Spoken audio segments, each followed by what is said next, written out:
am down and oh my soul so weary. When troubles come and my heart burning deep, then I am still and wait here in the silence until you come and sit a while with me. You raise me up so I can stand on mountains. You raise me up to walk on stony seas. I am strong when I am on your shoulders. You raise me up to more than I can be.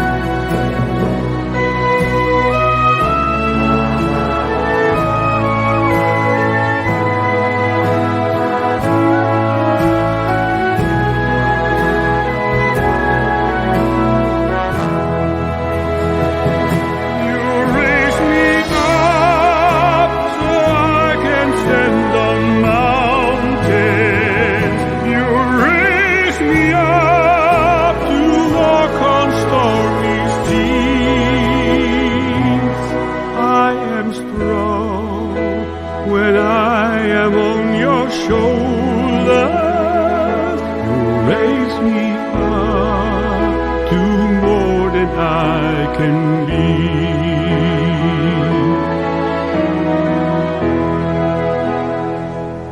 You raise me up so I can stand on mountains. You raise me up to walk on stormy seas. I am strong when I am on your shoulders. You raise me up to more than I can be. You raise me up so I can stand on mountains. You raise me up to walk on stormy seas. I am strong when I am on your shoulders. You raise me up to more than I can be.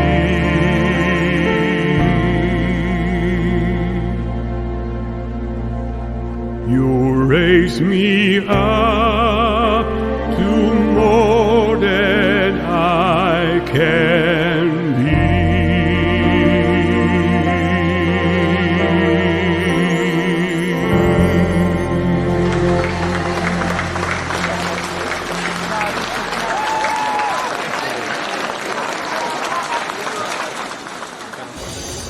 우리 하나님의 말씀 보도록 하겠습니다. 우리 하나님의 말씀은 창세기 12장 10절에서 20절 말씀입니다.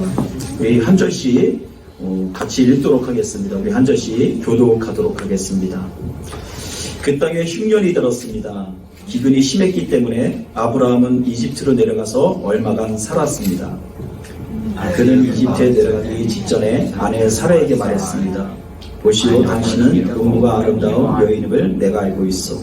이집트 사람들이 당신을 보고 이 여인이 아브라함의 아내구나 하면 나는 죽이고 당신은 살려줄지 모르오. 부탁이요, 당신이 내 여동생이라고 해주시오. 그러면 당신으로 인해 그들이 나를 잘 대접할 것이고 당신 덕에 내가 살게 될 것이오. 아브라함이 이집트로 내려갔을 때 이집트 사람들이 사라를 보았는데 그녀는 매우 아름다웠습니다.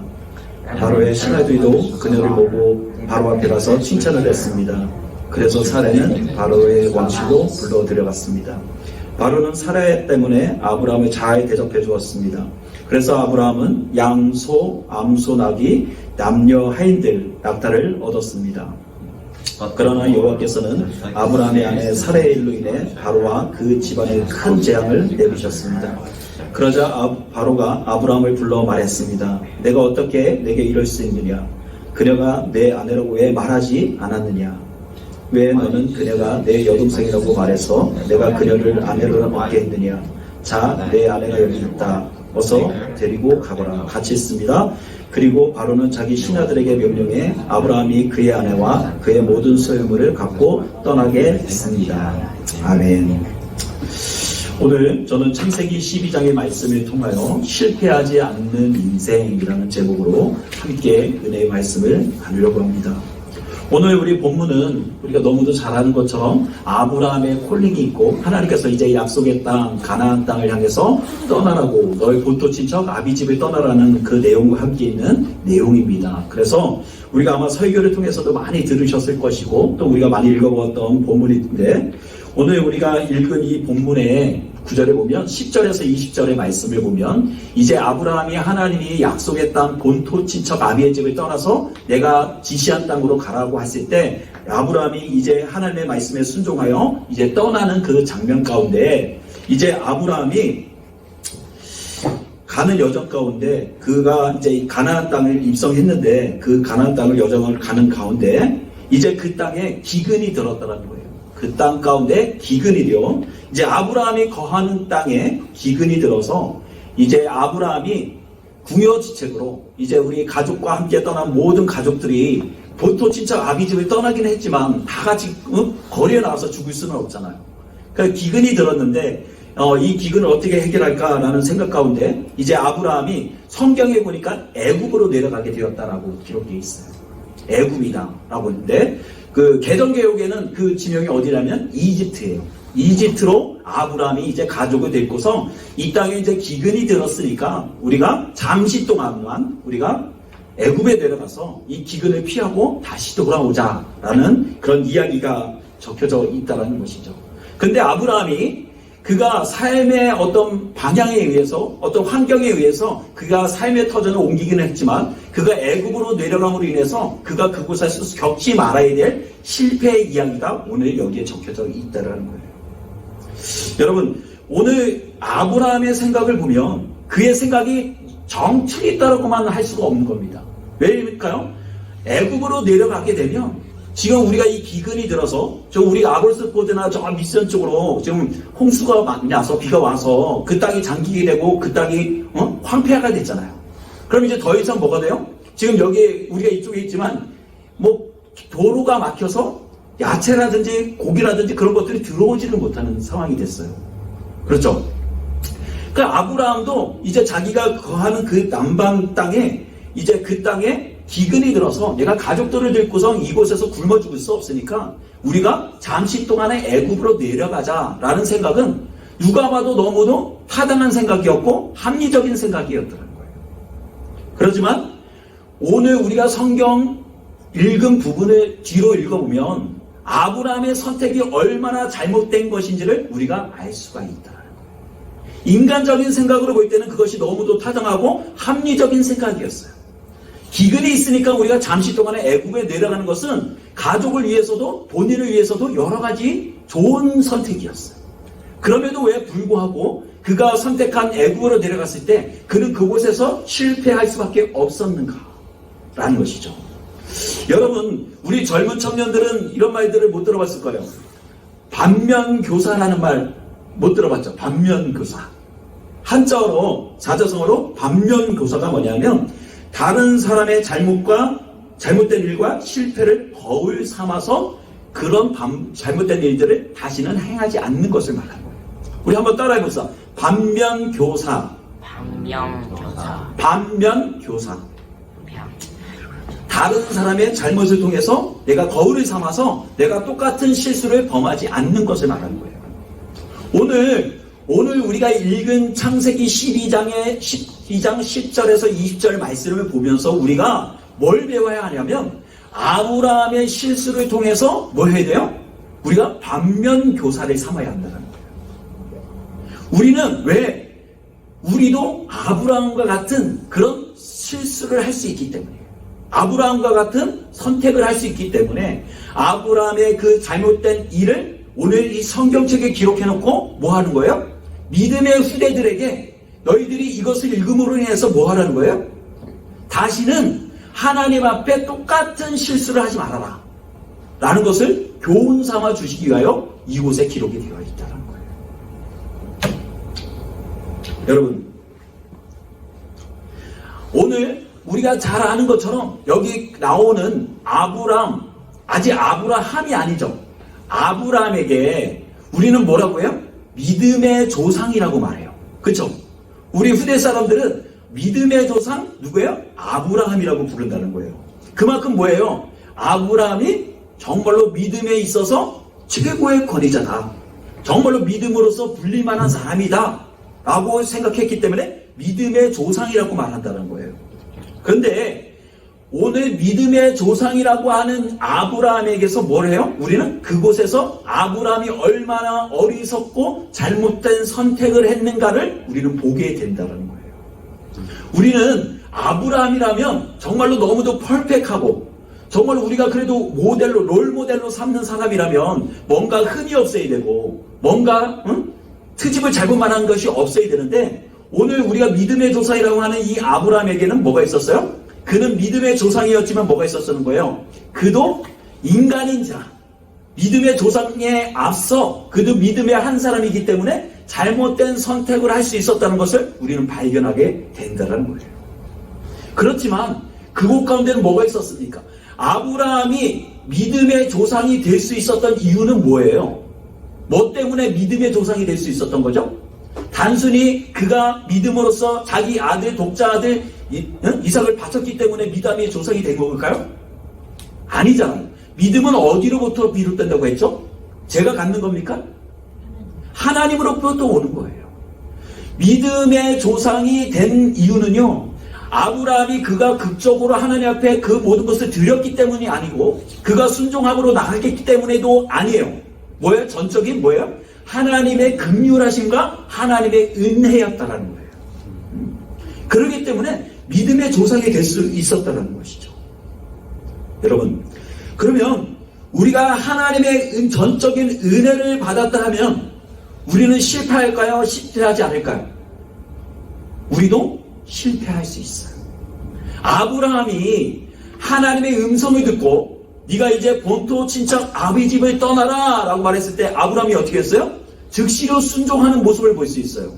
그 믿음만도 대단한데 우리가 믿음으로 나아갈 때 우리의 삶 가운데 뭐예요? 믿음으로 순종하지만 여전히 우리의 삶 가운데 뭐가 있다? 실패가 있을 수 있다라는 거예요. 응?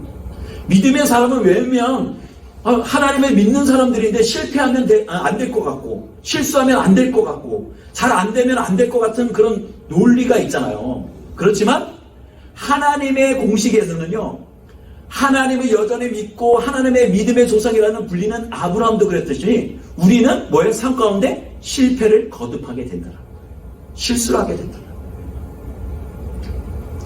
여러분, 그러면 우리가 하나님의 자녀임에도 불구하고 하나님의 믿음의 자녀라는 그런 호칭을 받았음에도 불구하고 실패하는데 그러면 우리가 더 실패하지 않기 위하여 실패하지 않기 위하여 우리에게 필요한 것들이 있다는 거예요. 자, 첫 번째 한번 살펴봅시다. 자, 우리가 실패하지 않기 위해서 우리가 해야 할 일이 무엇이냐면 첫 번째는 믿음의 사람은 뭐 해야 된다? 세상적인 마인드로 이 땅에서 성공할 수 없다라는 거예요. 무슨 말인지 알아요? 믿음의 사람들은 세상의 방식대로 따라서는 절대 성공할 수가 없다라는 거예요. 우리 청년들 잘 들으세요. 왜냐면 이 땅에서 여러분들이 성공하고 싶고 실수하지 않으려면 지금 이 말씀을 잘 들으셔야 돼요. 아브라함이 오늘 9절에 보니까 오늘 본문좀 한번 보세요. 성경 텍스트 아니 9 9이 없죠. 죄송합니다. 어디요? 아니 없어요. 오늘 본문 9절에 보면 이런 말이 있어요. 점점 남방으로 옮겨갔더라라는 말이 있습니다. 여러분, 아브라함이 그 땅에 기근이 있으므로, 기근이 무슨 말인지 알아요, 청년들? 무슨 말인지 몰라요? 기근이라는 것은 무엇이냐면 비가 오지 않음으로 인해서 더 이상 그 땅에 곡식이 나지 않는 것을 말하는 거예요. 더 어떤 것도 인간이 얻을 수 있는 그런 것들을 거둘 수 없는 상황이 되었다라는 거예요. 그 땅에 기근이 있으므로 이제 아브라함이 결정을 해야 되는 시기가 왔다라는 거예요. 이제 끌고 나온 가족들과 함께 혼자만 나온 것이 아니잖아요. 너희가 본토 친척 아비집을 떠나라 할 때는 혼자만 나온 것이 아니라 있던 가축과 또 모든 하인들과 함께 일했던 사람들을 다 끌고 나오는 것을 의미하는 거예요. 그 사람들과 같이 나왔는데, 막상 나왔는데, 하나님의 말씀에 순종하여 나왔는데, 그 땅에 뭐가 들었다? 기근이 들었다. 여러분, 기근이 났는데, 소문에 듣자 하니, 애굽 땅, 이집트 땅에, 부엘사바라는 땅에 물이 많이 나고, 그 땅이 너무도 비옥하다라는 소식을 듣게 되었다는 거예요. 부엘세바에. 그래서 부엘사바 땅에 이제 아브라함이 애굽 땅으로 점점 이동을 하다 보니까 애굽으로 내려오게 되었다는 거예요. 기근을 피해서. 여러분, 우리가 여기서 주의해야 될 것이 있는데요. 아브라함이 기근이라는 환경을 따라서 움직이긴 했지만요. 우리는 어떻게 됩니까? 종종 그 선택을 잘해야 한다.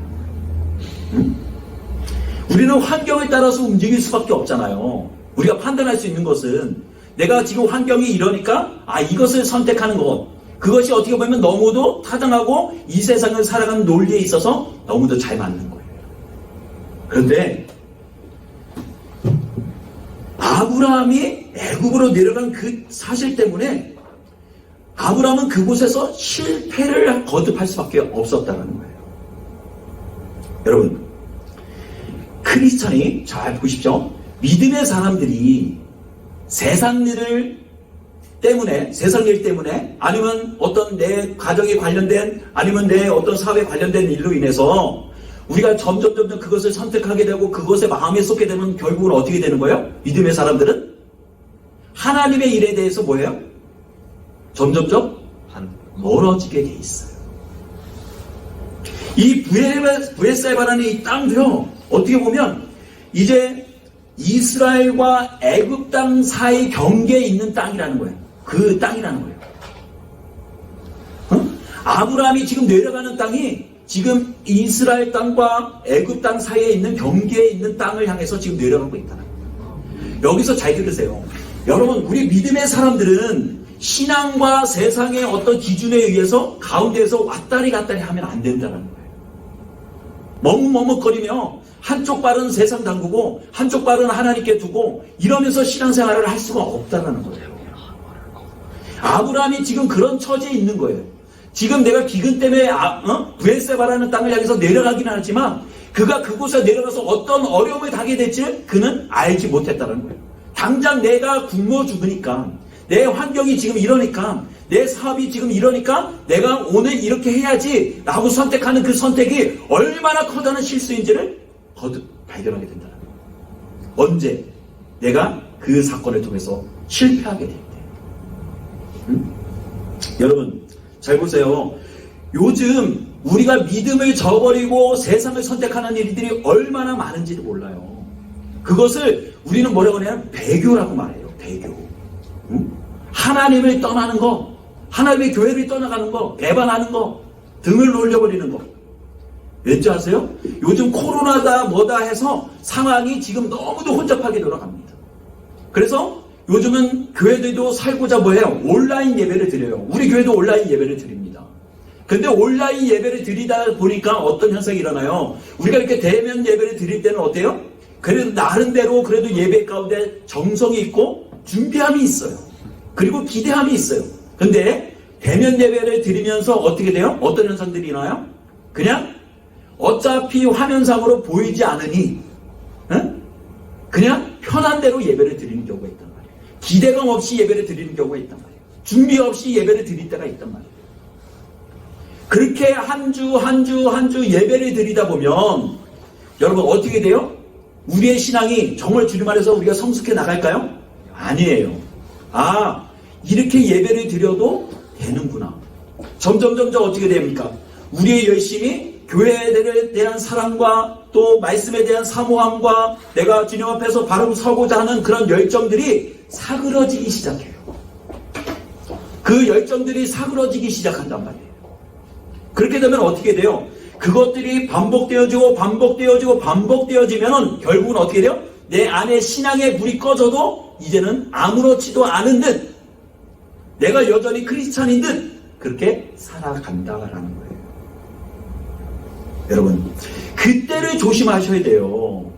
내가 세상적인 방법을 선택하고 하나님이 아닌 다른 것을 선택해도 여전히 내 삶 가운데 그것이 아무런 변화가 없고 내 마음 가운데 찔림이 없다면 우리는 그것을 조심하셔야 돼요. 왜요? 어느 한순간 하나님이 그 잘남과 그 일을 깨트려 버리시기 때문이에요. 우리가 종종 이런 경우 하잖아요. 내가 세상에 잘 나가다가 어느 날 어떤 큰 사건을 만나서 내 자신이 완전히 부서지는 나 자신을 발견하게 돼요. 내 자신이 완전히 부서지고 나서 산산조각이 나서 구치소에 들어가서 그곳에서 이제 처절하게 하나님을 경험하고 내가 이제 복음을 위해서 살리라, 하나님을 위해서 살리라라고 하면서 뒤늦게 후회하는 사람들이 있다는 말이에요. 나는 아니라고요? 아니요.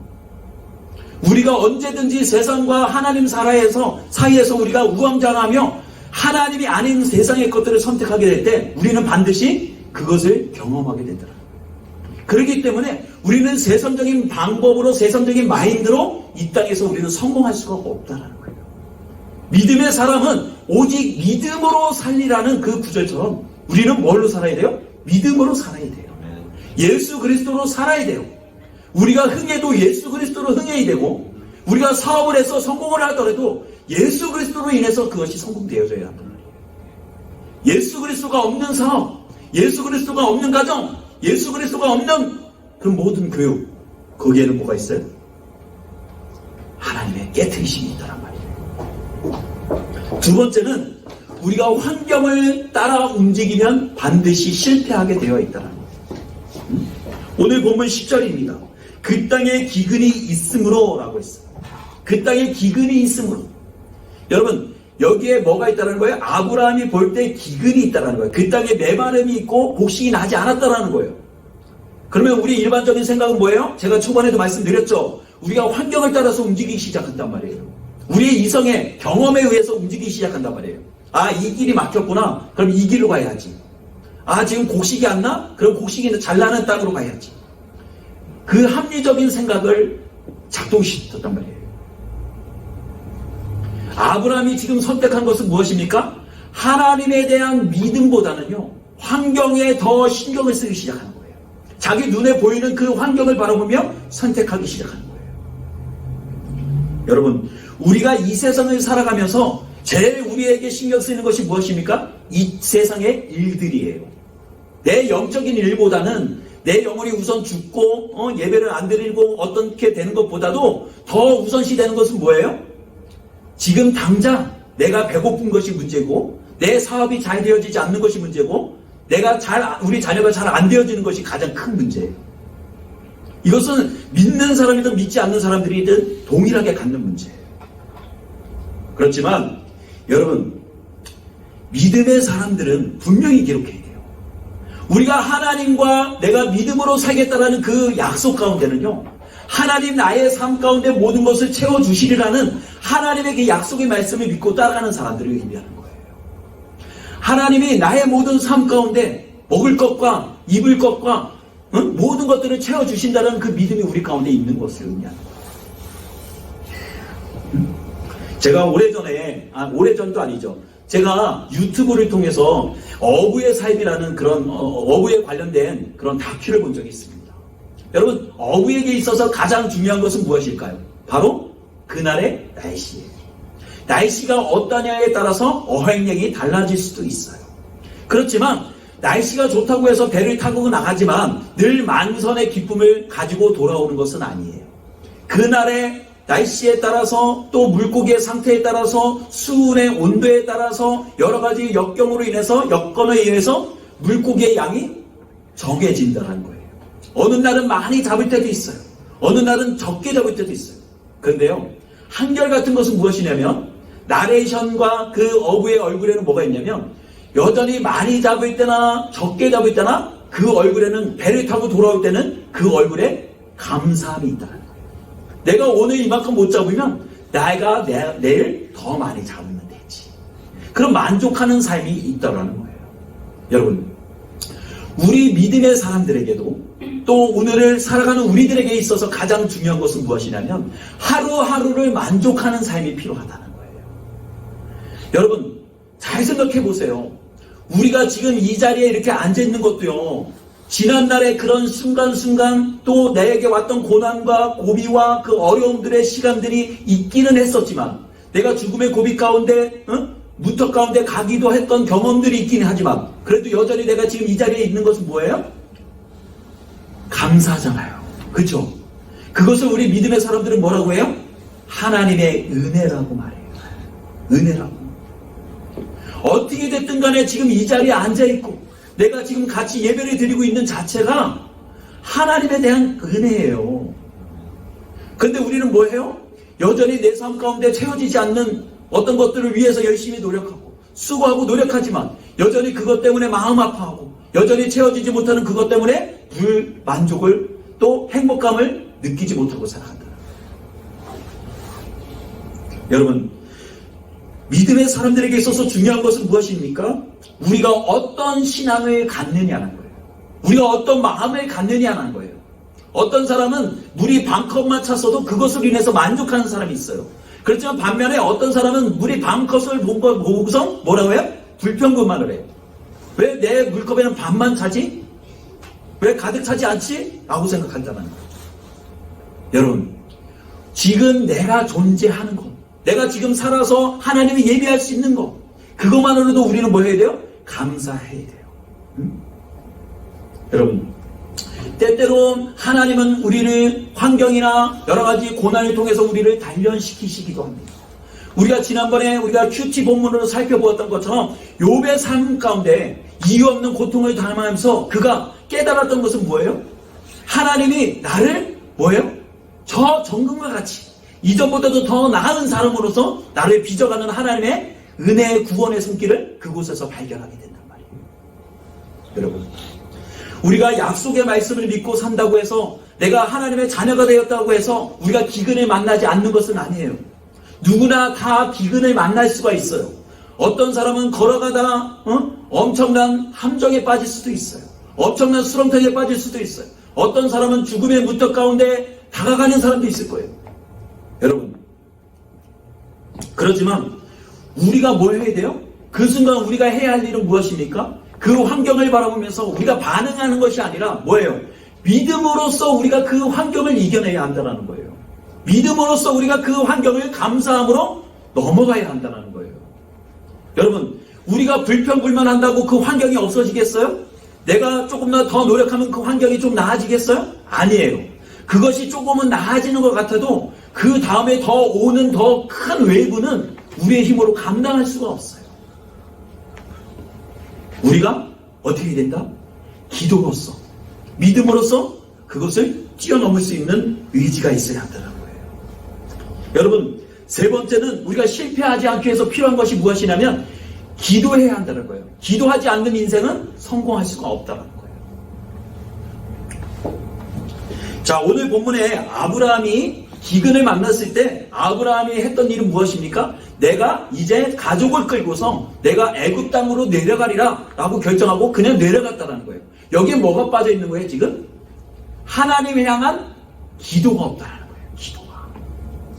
아브라함 믿음의 조상임에도 불구하고 그 순간 결정의 순간에 기도해야 되는데도 불구하고 하나님의 뜻을 물어보지 않았다는 거예요. 하나님, 내가 이 땅으로 내려가야 됩니까? 말아야 됩니까? 라고 물어봤어야 된다. 근데 아브라함은 그런 기도가 없었다는 거예요. 자기가 결정하고 그냥 속히 결정해서 내려갔다는 거예요. 여러분, 우리가 종종 겪는 실수가 이런 거예요. 쉬운 문제니까, 내가 보이는 답이니까, 내 경험이 있으니까 내가 기도하지 않아도 이 정도는 뛰어넘을 수 있어. 기도하지 않고 선택한 문제, 여러분, 그곳에 뭐가 있어요? 또 다른 어려움이 있다는 거예요. 인간적인 방법으로 동원해서 이 문제를 해결해 보려고 노력했다는 거예요. 내가 이 땅에 비가 오지 않으니까, 땅이 비옥하지 못하고 곡식이 자라지 않으니까 내가 내려가도 하나님은 반드시 나를 동의해 주실 거야. 그 정도는 용서해 주실 거야. 그러는 그런 마음이 있었다는 거예요. 그렇지만 여러분, 우리가 무슨 일을 결정하든 어떤 길을 걸어가든 무엇을 하든 중요한 것은 뭐예요? 하나님의 뜻을 물어보는 것이 중요하다는 거예요. 아브라함은 이제 더 이상 하나님의 뜻을 묻지 않아요. 자기의 의지와 감각에 따라서 움직이기 시작했어요. 근데 여러분, 아브라함이 그토록 원해서 내려간 땅 애굽 땅에서 어떤 어려움을 당합니까? 그 땅에 가서 이제 내가 그 땅에 갔으니 내가 풍족히 누리며 내가 쉼을 얻으리라, 그런 마음을 부푼 기대를 갖고 내려갔지만 그가 당면한 문제는 바로 무엇이냐면 바로 사례가 너무 아름다웠다는 거예요. 문제가 예상치 못한 곳에서 문제가 발생했어요. 아브라함이 그 생각을 했겠냐고요. 자기 아내가 너무도 아름다워서 다른 사람들에게, 다른 남자에게 표적이 될 줄은 그가 알았겠냐고요. 근데 그의 아내가 너무 심히 아름다워서 그것으로 인해서 고민하기 시작했다는 거예요. 문제가 아닌 곳에서 문제가 발생하기 시작했어요. 그리고 심지어는 어떻게 됐어요? 그 아내로 인해서 내 목숨이 위태로울 수도 있으니 당신이 나의 여동생이라고 말해주세요. 이런 거짓말까지 만들어낸 상황까지 오게 되었다는 거예요. 여러분, 이게 있을 수 있는 일이에요?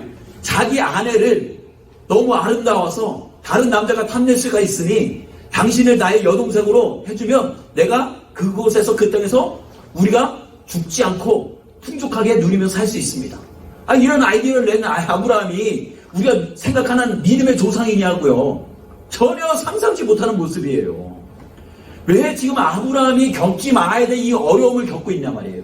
아브라함이 왜 실패를 하지 말아야 되는 그 자리에 가서 지금 실패를 겨듭하고 있냐 말이에요. 그것은 무엇입니까? 그가 선택한 그 땅에서 기도하지 아니하고 하나님의 뜻을 물어보지 아니하고 하나님의 행하심을 그가 물어보지 않았기 때문에 그곳에서 그가 예기치 못한 어려움을 당하고 있다는 거예요. 여러분, 우리는 이 세상을 살아가면서 선택해야 할 때가 옵니다. 반드시. 세상을 선택할 것이냐, 하나님을 선택할 것이냐, 예배를 선택할 것이냐, 나의 환경을 선택할 것이냐, 우리가 반드시 그 시간들이 온다는 거예요. 우리는 그때 반드시 뭘 기억해야 된다? 어떻게 되든 간에 우리는 하나님 편에 서 있어요. 하나님 편에 서 있을 때 우리에게 닥치는 환난과 어려움의 모든 문제들이 아무리 크다 할지라도 어떻게 해요? 우리는 그것을 오버랩해서 뛰어넘을 수가 있어요.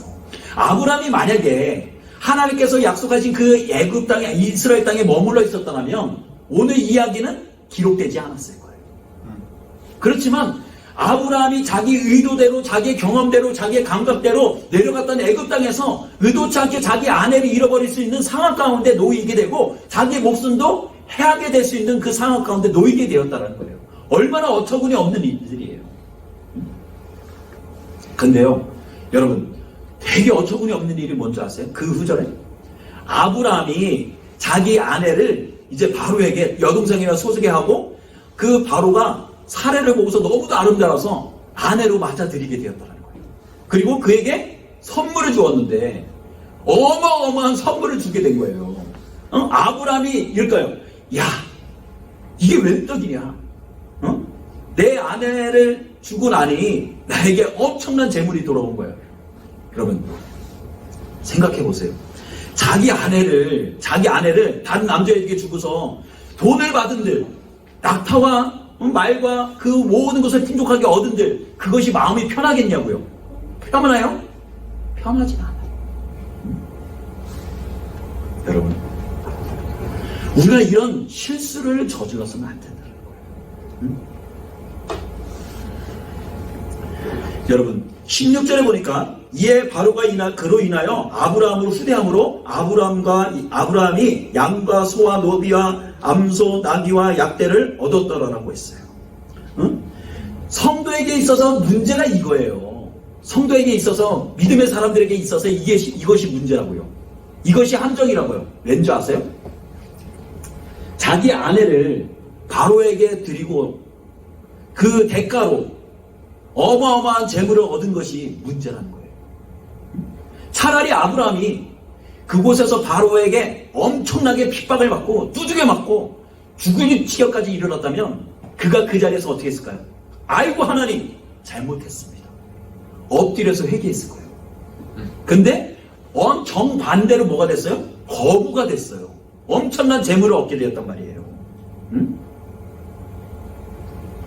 여러분, 믿음의 사람에게 있어서 내가 지금은 너무도 어렵고 환경적으로 너무도 힘들고 그것이 견딜 수 없는 정말로 정말 치가 떨리는 그 상황이라 할지라도요, 우리는 오히려 그것으로 인해서 감사해야 돼요. 왠지 아세요? 우리는 그 일로 인해서 더욱더 하나님을 의지하게 될 것이고 더욱더 하나님 옆에 엎드리게 될 것이기 때문이에요.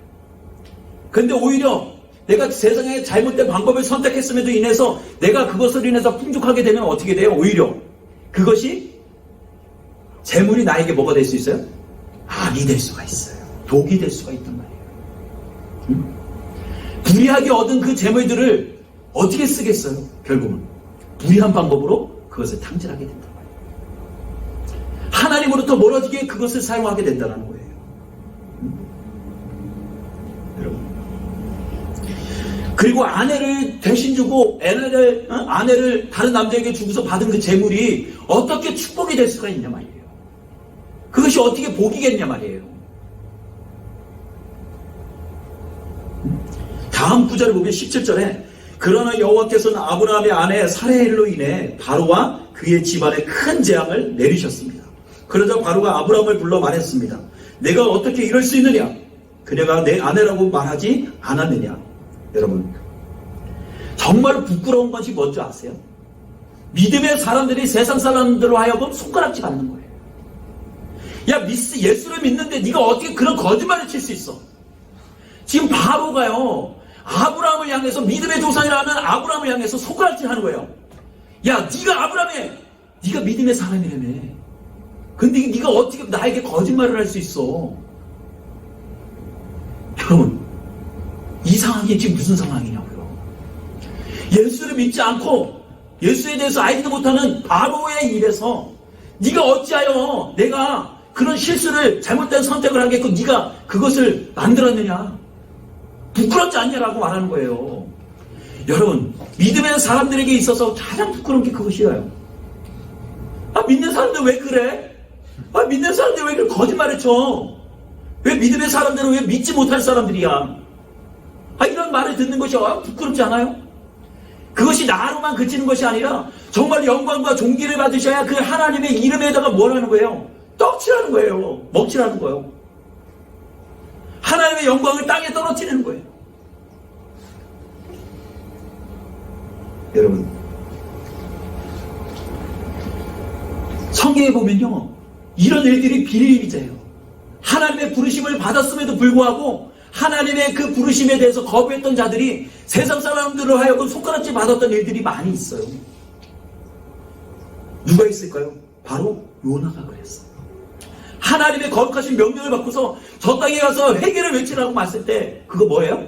그거 배 타고 도망가요. 그랬더니 풍랑이 일기 시작했어요. 선장이 와서 말합니다. 배 밑에서 자고 있는 요나를 깨워서, 야, 너는 어째서 기도하지 않냐? 너로 인해서 우리가 죽게 되었는데 왜 넌 기도하지 않냐? 이런 말을 하는 거예요. 여러분, 이 책망이 들리시지 않아요? 오늘 믿음의 사람들이 올바르게 서지 못하고 올바르게 살지 못할 때 세상 사람들이 우리를 보고서 손가락질 한단 말이에요.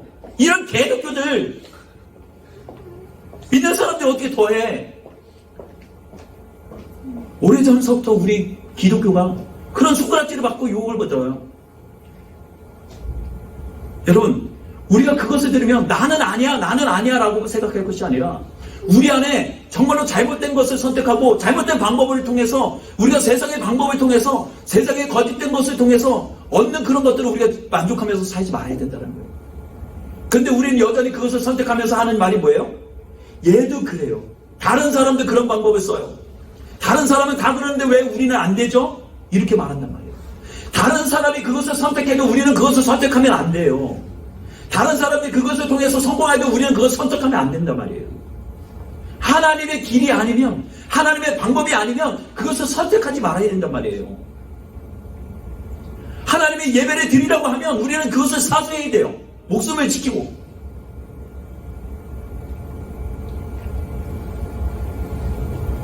여러분,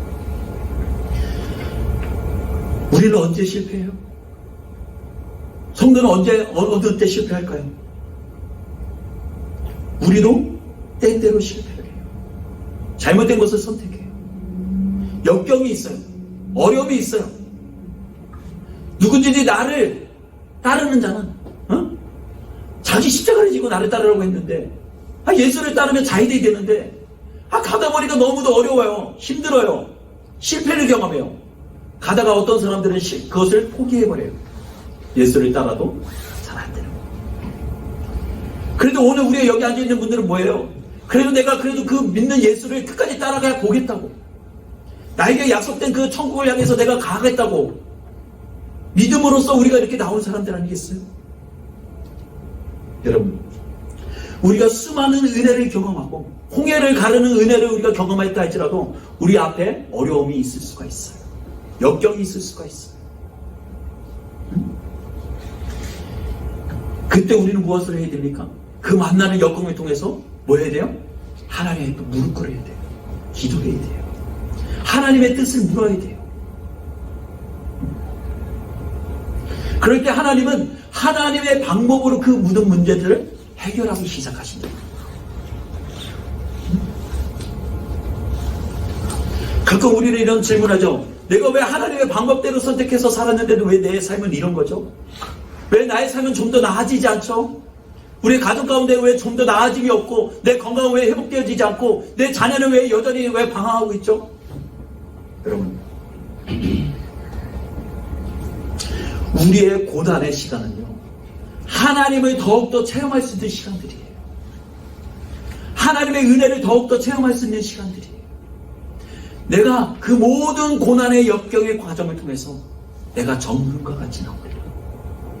여러분, 정금이라는 것은 단련되어지고 또 단련되어지는 그 쇠는요, 그냥 나오는 것이 아니에요. 망치로 수십 번을 두들기고 불 속에 또 들어가서 또 불순물을 제거하고 또 두들겨지고 또 뜯어지고 몇 번씩 겹치고 몇 번을 겹치고 수십 번을 겹쳐질 때, 그럴 때 어떻게 되는 거예요? 정말로 숨겨놓은 정금의 모습이 나오는 거예요. 하물며 우리의 인생 또한 그렇지 않겠습니까? 내가 하나님 앞에 인정받는 믿음, 정말 하나님이 나를 믿음의 조상이라고 인정해 줄 만한 믿음을 갖는 것은요, 내가 단순히 그냥 교회를 한 주간 몇 명 하듯이 나오는 것으로 인해서 되어지는 것이 아니에요. 나의 삶 가운데도 여전히 하나님을 의지하는 믿음, 내가 정말 예배를 사랑하고 정말 그 교회를 사랑하는 마음을 통해서 계속적으로 그 예배 자리를 지키는 그 믿음, 그것이 겹겹이 세월이 시간이 겹쳐지고 겹쳐질 때 우리가 하나님 앞에 인정받게 되는 거예요. 지금 우리의 상태는 어때요? 이제 내가 정금이 되기 위해서 한 겹, 두 겹 겹쳐져 가는 과정이에요. 그러니까 지금 우리의 모습은 뭐예요? 정금이 아니에요. 온전한 모습이 아니에요. 어떤 사람은 여기에서 깎여져 나가는 사람이 있어요. 어떤 사람은 여기에서 튕겨져 나가는 사람이 있어요. 그렇지만 저는 정말로 원합니다. 여러분들이 정말로 마지막까지 남아있어서 정말로 하나님의 인정하는 정과 같은 사람들이 되어지시기를 주님으로 축복합니다. 하나님이 여러분들의 믿음을 통해서 정말로 자랑스럽다, 정말로 잘했다 인정하실 수 있는 그런 믿음의 소유자가 되시기를 주님으로 축복합니다.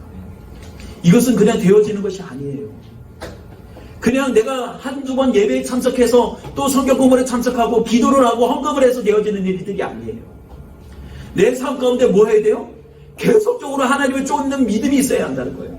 예수 그리스도로 인해서 거듭나는 사건들이 종종 있어야 한다는 거예요. 어둠의 시간들, 두려움의 시간들, 실패의 시간들을 통해서 우리가 점점 뭐가 돼야 돼요? 앞에 깎여지고 다듬어지고 또 겹쳐지고 또 겹쳐져서 정말로 진짜가 돼야 되잖아요. 응? 여러분, 우리가 이 세상에서 정말 성공하고 싶지 않습니까? 그냥 실패하는 인간으로 남고 싶어요? 그냥 나는 이 땅에서 그럴 수밖에 없는 존재야. 나는 이 땅에서 이만큼밖에 할 수 없는 존재야. 그렇게 낳고 싶으세요? 아니잖아요. 우리가 정말로 이 땅 가운데 참 승리를 얻으려면 어떻게 된다?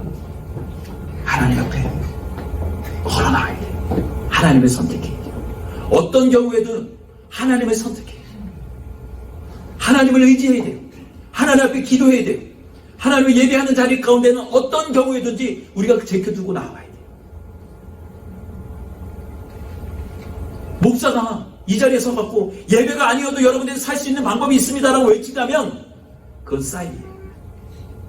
저도 아는 방법이 없어요. 예수를 제껴두고 성공할 수 있는 비결이 무엇이냐고 물어보면 저는 알 수가 없어요.